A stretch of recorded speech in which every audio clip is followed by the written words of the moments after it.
kana dadhabuun salphina guddaadha. haa ta'u garuu ammoo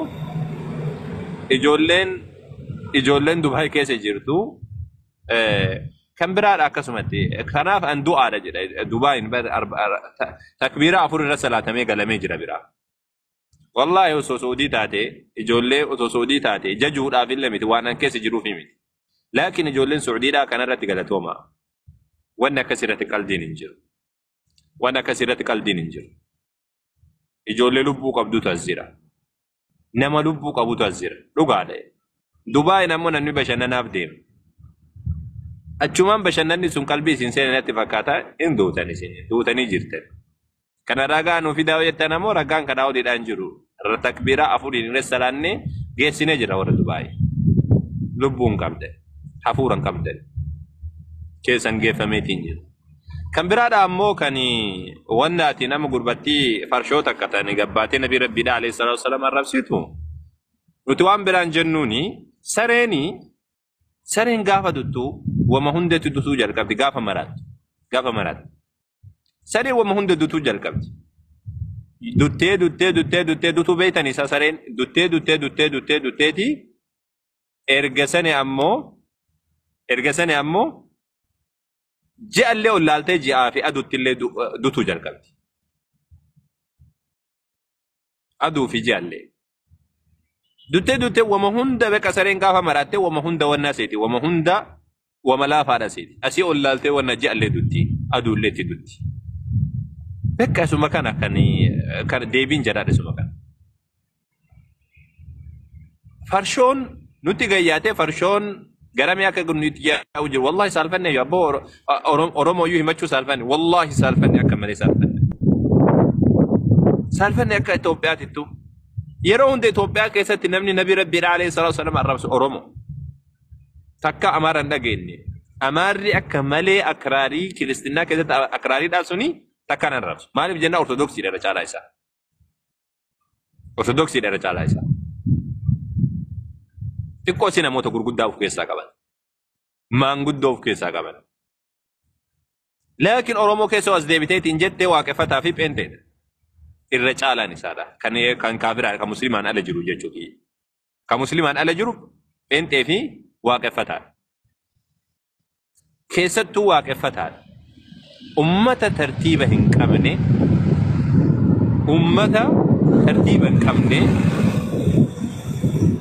ummata amantii ofiillee hin beekne kan waan tokkoof hin tolle ummata akkasitti nuti gadi yaa'e eessa akka Rabbiin kan nutti fidame. Mee amma ummata kanarraa yeroo hunda waggaatti ji'a 3 ji'a 4 dhufaniitumaa wannaan arrabsan. Saboonni biraa ammoo dhaabbatanii kunoo afaan Oromootiin arrabsii jira nu wajjin dhaabbatan. Mutammoo waan tokkoon go'a. Kapeenteedhaa gabbayeetiin arrabsaa kan waaqeffataati. Wallaahi billaahi rabbii kiyyaan kakadde ummati baktiin ummanni najisni akka kaafira Oromoo keessa jiruudhaan jiru. Kaafira hundaa miti. Kiristaana hundaa miti waaqeffataa hundaa miti. Laakiin ummanni najisni ummanni fokkataan ummanni akka waaqeffataa fi pheenxee keessatti dhokateetiin jiruudha. Namoota dhuunfaati silaa amma namoota dhuunfaa jennaan akka dhaabbataati miti kan arrabsan. Akka kaafira Oromoo keessaadha ummanni fokkataan hatta sadarkaa Afrikaatitti ummanni fokkataan akkanaadhaan jiru. Ummata tartiiba hin qabne ummata waan arge dubbatu. Ummata amantii hin kabajne. Ummata amantii hin kabajne ummata waan akkatti dubbatu hin beekne ummata bakti ummata najis waan tokko waan dhaadhaaf hin tolle kan akkasitti waan keessa duuta Oromoo keessa duuta. Hundaa miti. Kiristaana hunda hin jenne waaqeffataa hunda hin jenne. Kiristaana hunda hin jenne waaqeffataa hunda hin jenne. Pheenxee hunda hin jenne akkasumallee waaqeffataa hunda hin jenne. Dhugaa dubbachuudhaaf gaafa dhugaa dubbatan dhugaa uumaa miti. Ijoolleen Ortodoksiidhaa xiqqoosii waan kanarratti adaba qaban. Amantii namaa tuquu dhabu irratti. Waan fedhanillee yoo ta'aniitiin jedhan xiqqoosii kufriillee keessaa jiraatan. Adaba qaban. Sababa saniif jecha nutuu Ortodoksiidhaan xiqqoosii itti lallaafneet hin qabna. Laakiin ammoo pheenxee jala deemaniiti waan rabsuu eegalan malee. Beentee jala deemanii arrabsuu ka'ee galan jiru gariin isaaniidha. Haa ta'u garuu xiqqoosi ortodoksii wayyaadha qaban. Nama isaaniidha kan gabbayeetiin akkasitti amantee arrabsu baay'ee nagarta. Haa ta'u garuu Oromoo keessatti beentee fi waaqeffataa waan akka malee baay'ataniif jecha akka musliimaan alatti jechuudha. Ummata akkanatti fokkate ummata fokkuu akkanaadhaan agarre. Wallahi addunyaa marratti waan nama saalfachiisu kun mee akkamitti himatta yeroo hundaan nuti akkamitti mee musliima Oromootiif hin jenna kaafirri nu bira jiru ka obboleewwan keenya jennuun ka akkanaati. Jaldeessa akkanaati. Jaldeessa nabi rabbiidha alayhi salaatu wasalam sadarkaa addunyaatti bar sadarkaa addunyaatti nam tokkoon arrabsu bar. Itoophiyaa keessa malee argitanii beektanii isa ka ji'a sadii ji'a takkaan ji'a lamaan ka deddeebi'u guyyaan ka nabi rabbiidha alayhi salaatu wasalam keessatti arrabsama. Ummata najisa ka Oromoo afaan Oromoo dubbatu ka Oromoo ofiin jedhu kana kaafira pheenxee fi waaqeffataa keessaa jechuudha. Hunda miti pheenxeen hunda miti waaqeffataan illee irra deebi'a. Hunda miti ummata fokkataa akkanaadha takka argitanii beektanii addunyaa irratti. Amaara takka akkanatti gabbee amantii arrabsu argitanii beektanii takkuma argitanii beektaniis. Amaara akkasitti nuti jibbinu kana haga fedhillee haa jibbinu. Jala faarsuudhaaf miti. Laakiin amantaa irratti kan dhufaniitiin waa arrabsan argitanii beektaniis. Ummata akkanaa wajjin rabbiin nu uume. Hin bilisoomne jennee kan nutillee hin bilisoomne jennee kan nutillee ijoollee musliimaa wajjin caakka galteetii wajjin kan bala tan eenyu kana waliin gangalatullee isa kana. Isa kana wajjin amma kana. Biyya ijaaranne jennee ka wajjin ka'utti jira. Biyya ijaarra jennee ka wajjin ka'utti jiru isa kana. Hin kaana jennee ka wajjin ka'u jiru isa kana. Isa kana wajjin mee.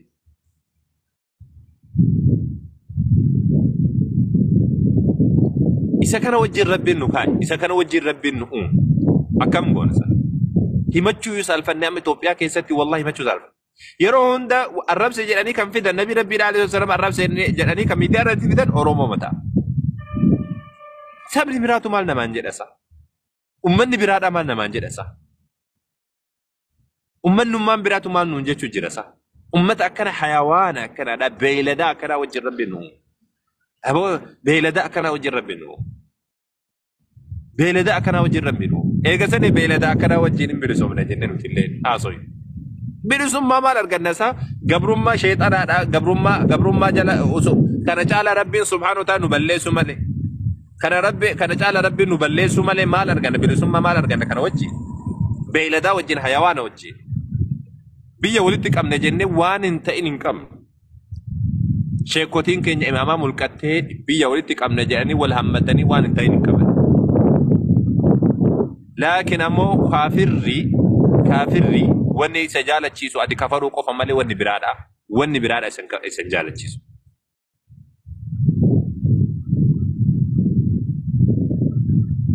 Ama kana wajjin kaane wallahi. Sanuuhu nutillee rabbiin subhaanahu wa ta'ala akka muslimtoota Oromootti anumarraa jalqabee ummata haasawa jaalatu. Ummata yoo haasawi jedhanii sa'aatii lama sadii walitti aansee haasawa. Daa'ii jettamu. Maalii jettamu. Haasawa yoo itti gadhiisaniitiin jedhan waa barreessu yoo itti gadhiisan akka malee haasawa. Laakiin hojii irratti ummata dadhabaa. Ummata yaraa ofirraa qabu dadhabee akkanaadha kana rabbiin subhaanahu wa ta'ala. Asiin dura gaafa dabre gurbattiin waaqeffataa takka gabbaatee gaafa nabii rabbiidha alayhi salaatu wassalaam arrabsitu iyyaansa asii miidiyaa irra namni iyyuuni majlisni ka'ee waa dubbate. Mootummaan seera akkanaa kanneen waa'ee amantii irratti maaliif akka dubbachuu dhabe hin beeku. Waan amantii irratti sira mootummaan bulchiinsi mootummaadha. Mootummaan wanni gochuu barbaachisu biyyi tasgabbeessuudha. Akka biyyi ciqinciqii amantii keessan seenne gochuudha. Namni karaa irratti namatti iyyaa deema, maal jedhaatiin deema, warra bashaatiin deema. Wannaan kun eenyu kana akkasitti wanna jedha. Laakiin kana irratti ammoo tokko hin jiru. Amantii irratti hatta biyya faranjii illee haa ta'u maalillee haa ta'uti amantii irratti seerri jabaan jiraachuu qaba. Seerri jabaan jiraachuu qaba. Yoo seerri jabaan hin jiraatin ammoo أمني والفدا لكن أمو موتم مان اللي وان كان رتب مالي فكلافس ونمبي مالي فكو في ساتي حاجة مسلمني ما توتي حاجة مسلمني يوتي وانت كونسوتشو وانت كونسوتشو ولا أنتم من سيرا كان إمام موسى كاميرتاي موتم ما يو في ساتي تقول أترون دندي ورا ميديا رجرو في أكسم الله ورا بيك يوتك أدمي ورا ميديا رجرو تقول أترون دندي ورا بيك يسجرو يو تقول أترون دندي يو كان متواتون دندي مال بوا كبا wanni mootummaan fayyadu ummata rakkootti akka hin deemne gochuudha. Waan kana irratti silaa mootummaan irratti dalaguu barbaachisa. Seera jabaa irratti kaa'ee ofiisaatti hordofee namoota amantii jeeqan namoota maal jedhan akkuma infoormeeshinii bira ga'een warra akkasiisan dhabama gochuudha. Dhabama gochuu isin jedhu seera waan seeraan barbaachisu irratti fudhachuudha. Yookaan ammoo musliimni tokko yoo aareetti lafa kee nama sana ajjeeseetiin jedha achi boodaan ammoo surilleen ammoo achi ajjeesa eegasan ammoo biti amantii tuqa. Amantii ammoo namni walitti kee jenna waliin hambisu.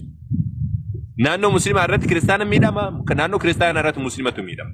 Biyyi biti guddaa keessa seene. Wanni deddeebi'e kun fokkataadha. Wanni deddeebi'e kun fokkataadha. Wanni deddeebi'e kun fokkataadha akka malee fokkataadha.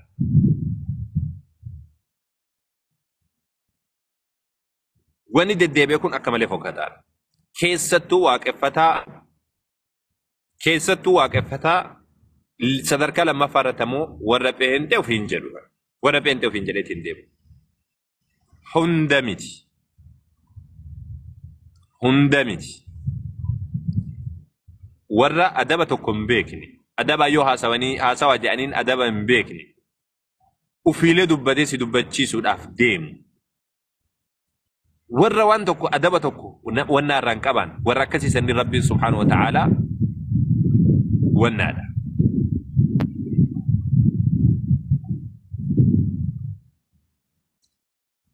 mootummaan illee waan kana irratti yaada ofiidhaa irratti deeffachuun barbaachisaadha. Dabalataan majlisni illee haga ijoolleen iyyitutti eega ijoolleen iyyiteen qofa dubbachuu osoo hin taane majlisni waan irratti tukurati godhu isa kana. Wanni tukurati irratti godhee yookaan ammoo yaada ofiirratti deeffateetiin qabachuu qabu isa kana. Yookaan ammoo yeroo hunda arrabse seeratti ni dhiyeessina. Eega sana ammoo ji'a meeqaan booda seeratti dhiyeessan. San boodaan ammoo namni xiqqoo si birrii kafatanii eega sanii baasan.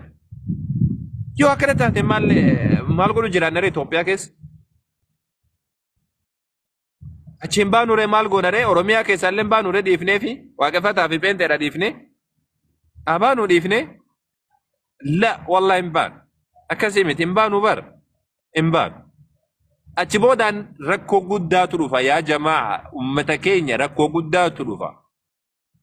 Rakkoo guddaatu dhufa. Wanni isaan barbaadan isa kana. Akkuma amma gurbaan kun tolee dhugaa jedhu kana wanni isaan barbaadan isa kana. Akka ofiititti qaamoleen mootummaadha. Deengaddaa Dr. Abiy haa galatoomu dubbateetiin jira. Dubbateetiin jira waan kana irratti gaarii godhee dubbatee jira. Qaamoleen mootummaadha aangawoonni ol aanoon ofii isaaniitii lafaa kaanii pheenxee babal'ifna jedhanii bakka amantiitti argaman. Garuu ammoo amantii fi wannaan mootummaan garagara jedhanii ummata pheenxee ka waaqeffataalee bakka waaqeffannaan dura bu'ee kan hojjetu isaani. Yoo muslimni hojjetamu rakkoodha. Muslimni jazbuu qaba kaa. Akkasii bara muslimni jazbuu qaba. Aangootti dhaqee jennaan jazbuu qaba. Takka kafaruu qaba. Sadarkaa kanarra jira. Takka jazbuu qaba takka kafaruu qaba.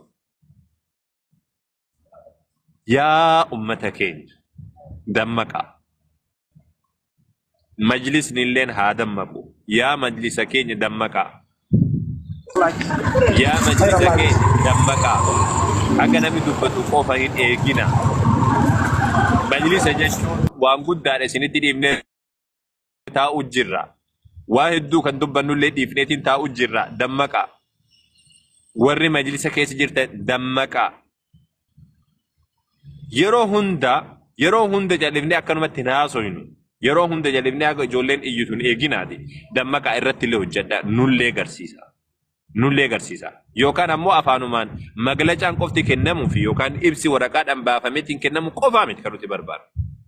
Nagabuuf na jedhanii jecha nagabuu su qofa dubbachuu sun taane hojiidhaan garsiisa.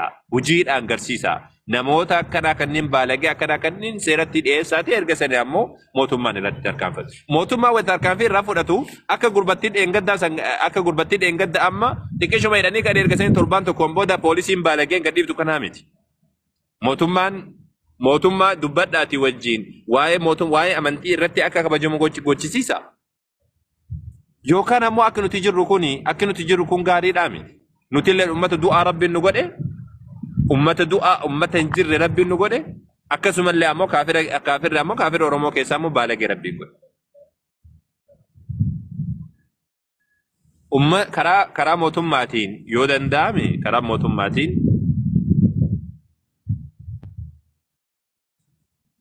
Karaa mootummaatiin yoo danda'ame seerri jabaan jiraate akka irratti dalagamu godha.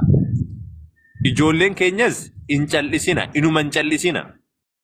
Keessattuu warri Dubaay yaa warra Dubaay jirtanii hin jirtan yaa warra takbiiraa afurii isinirra salaannee isin biraa galle nama hin qabnu jennee isin dhiifnee isin biraa deemne yaa warra dargaggeessi tokkochi keessa hin jirre yaa warra dargaggeessi tokkoma keessa dargaggeessi jiraa tokkollee keessan argatin yaa warra sirba malee waan biraadhaaf isin argatin walla dhukkee isinirraa kaasuu barbaade.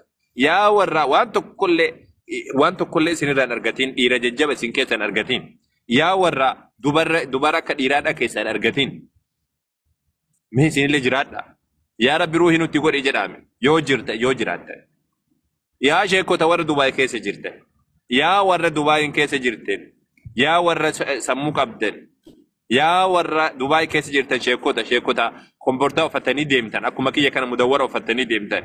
Yaa warra gaafa waa dubbatan gaafa jaarsummaa malee hin mul'an yaa warra keenya yaa ummata keenya dubbadha.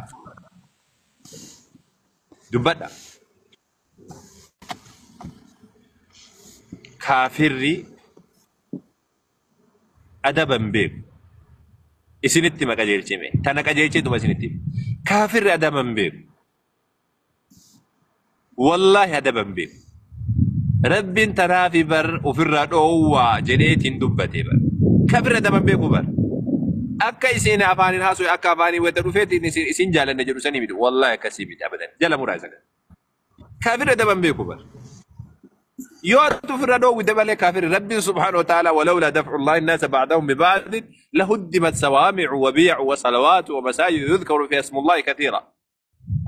Osoo Rabbiin gariin deebisuu dhabaatee bar bakka Rabbiin itti gabbaramu guutuu diigan jedha. Kaafirri adaban beeku bar. Kaafirri adaban beeku. Namaafillee laafa. Isa kana yoo arguu barbaaddan gazzaa laala. Ati nuti Oromoon tokko jedhaatiin deemete. Ati Oromoon tokko dhugaadha Oromoon tokko jechuun maal jechuun abbaa tokkocharraa dhalate jechuudha. Hiika biraadhaan qabu bar. Abbaa tokkocharraa dhalate lafa takkana jiraata jechuudha. Kan ammoo himaan ooliin. Abbaa tokkocharraa dhalate himaan ooliin nutuu beekna. Namni hundi isaatu beeka. Kan hin beekne jira isaa akka abbaa tokkorraa dhalate. Bekka Oromoon tokko jette abbaa tokkocharraa dhalate lafa takkurra jiraata. Bekka gahaadha. Sana akka gowwaadha waan hin jirre tokko waan beekamaa tokko himaatiin ooliin. Waan jiru tokko. Fakkeenya namni akkamitti kun mobaayila jedhaa yeroo hunda himaatiin deema. Oromoon tokko jechuun isa kana walitti makamne jechuudha miti. Walitti makamna amantii Islaamaa gadhiifne jechuudha miti. Isaa wanni barbaadamu isa kana. Wanni waaqeffataanii fi pheenxeen barbaadu isa kana. Waaqeffataaf pheenxeen wanni isaan barbaadan nagaa wajji jiraannaa osoo hin taane Oromoon tokko jedhaa duubaan marfee maaliidha si kattaban beeyta kitibaatii kufriidha si kattabuu barbaadan. Duubaan godhanii ilaala achi duubaan kitibaatii kufriidha si kattabuu barbaadan. Wajjin jiraannaadha miti. Gowwaan isaanii ammoo wanni gabbaheetiin arrabsuu fi waan jarri keessaan mari'attu san gabbaaseetiin haqqisutti jira qabachuu dadhabee. Isinii galaasa. Gowwaan wanni akkasii gabbahee haqqisuu fi waan jarri mari'atan waan keessoo isaaniitii qaban waan mistira jedhanii jarri qabatanii deeman san gowwaan sun haqqisuufi jira. Asirratti ilaalaasa. Pheenxee fi waaqeffataan illee isuma kana. Wanni isaan gochuu barbaadan isa kana. Akkamitti Islaamummaa kana balleessina? yoo balleessu dadhabne akkamitti jazbisiisaa deemna hedduun jazbuutti jiramu maqaa sabboonummatiin maqaa maalitiin kitaaba rabbii gatee quraana rabbii gatee waa hunda gatee jazbee salaata illee dhiisee beekaa amantiin hin barbaachisu ka jedhu baay'ee jira ummata rukutamaa ta'ee ummata jazbaa ta'ee kan jiraatu jiru jechuudha gariin ammoo hadiisni iyyuu hin barbaachisu kunilleen hin jiru dajjaaliin jedhan hin jiru maaliin hin jiru sirbillee halaala maaliinlee halaala jedhee qaata walitti makachuu jalqaba ka akkanaa kana jarri barbaadan muslima akkana oomishuu barbaadan muslima amantii ofii qabatee jiraatu ammoo oromiyaa keessatti hin barbaadan isini galee muslima amantii ofii qabatee nagaan jiraatu oromiyaa keessa akka jiraatu hin barbaadan kanaaf irra deddeebi'anii warri waaqeffattoota aadaa arabaa jedhan islaamummaan aadaa arabaati miti muslimni aadaa arabaatitti hin beeku takka nabiyyi muhammadillee alayhi salaam aadaa arabaa diigan malee aadaa arabaatitti iyyaa aadaa arabaadha jechi kun irra deddeebi'ee kan dubbatamu eenxeenillee warri isin dubbattu isuma kana matama isaati jarri kunniin lamaan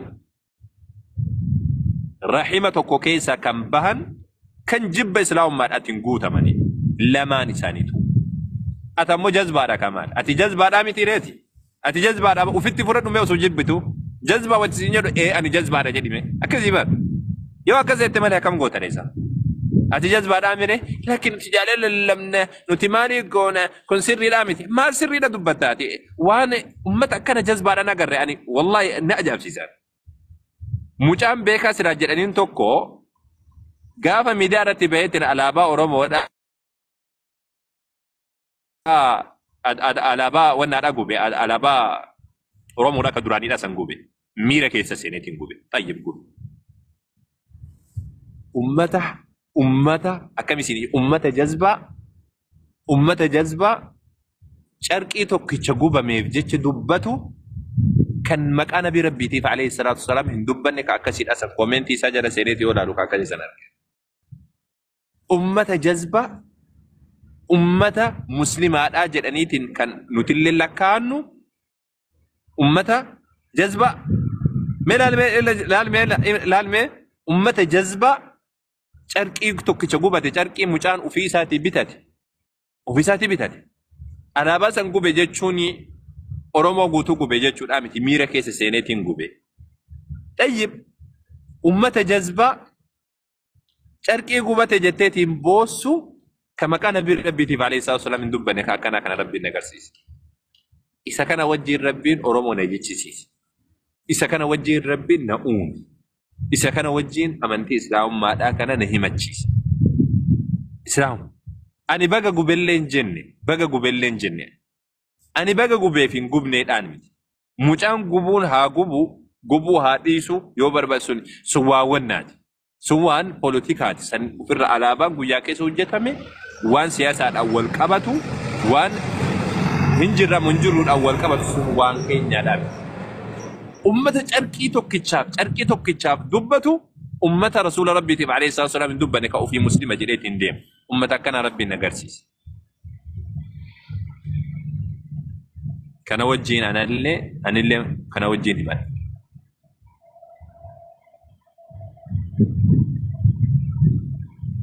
kubaallee hin jennu alaabaadhaa fi kana waan wanni wal qabsiisee jiru inni miira keessa galee seeneetii gube erga sana ammoo kun ammoo ka muslima jedha Abdul Qaadir maalii jedheetiin deema ummata akkana jazbe ummata akkanatti jazbee lafa bu'e ka akkanaadhaa rabbiin subhaanahu wa ta'ala hin agarsiifne yaa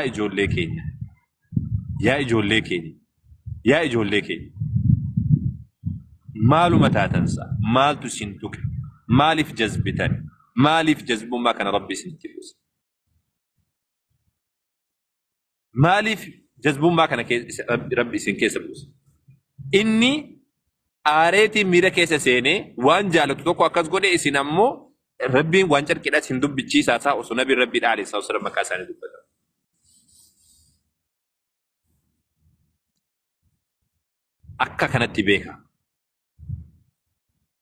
akka kanatti beeka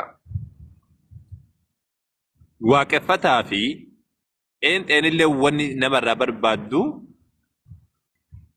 wanni isaan barbaadani hunda miti hundan jedhu wanni isaan barbaadan akkati kafartu sirra barbaadan يواتين كفرين أمو نبي ربي عليه الصلاة والسلام الربسو أكسم اللي أمو إسلام ما كان بلسوا الأفيال الجيران سرتي بيك جوان أكن هذا أمو جوان قبيتي النبي ربي عليه الصلاة والسلام كأجيتي ترى الربسو كنا أمو وان إنسان دوبان كاتنسان وانا وجه الجيران بنت لك الراجب باني سو مكانامي كبنت ترى أمو فقول لي تيسمي تبان بياربا كيساس دبي انتيسيتي سنوي جولة دبارا بيجي سينجر تو دبي كيس جولة مسلمة وان انجريف جولة مسلمة دبي ان كيسا وان انجريف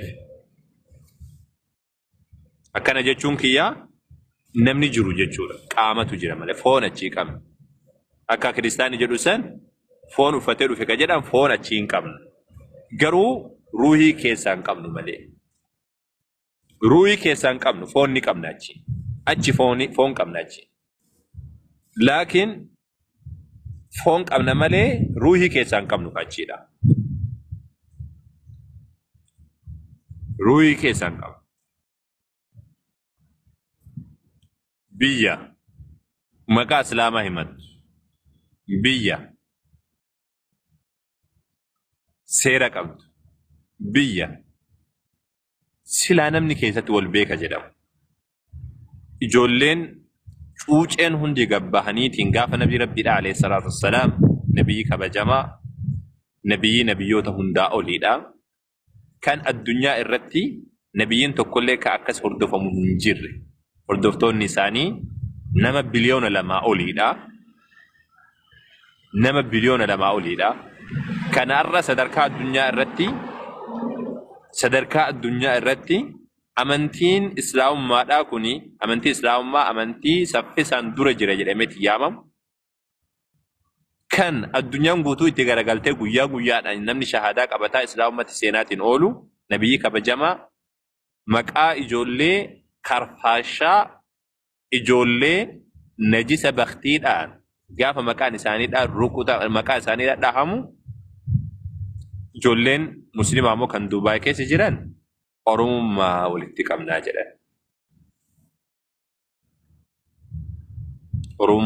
ناجران كافر رامو أروما ولتكم ناجران أمانتين كبجين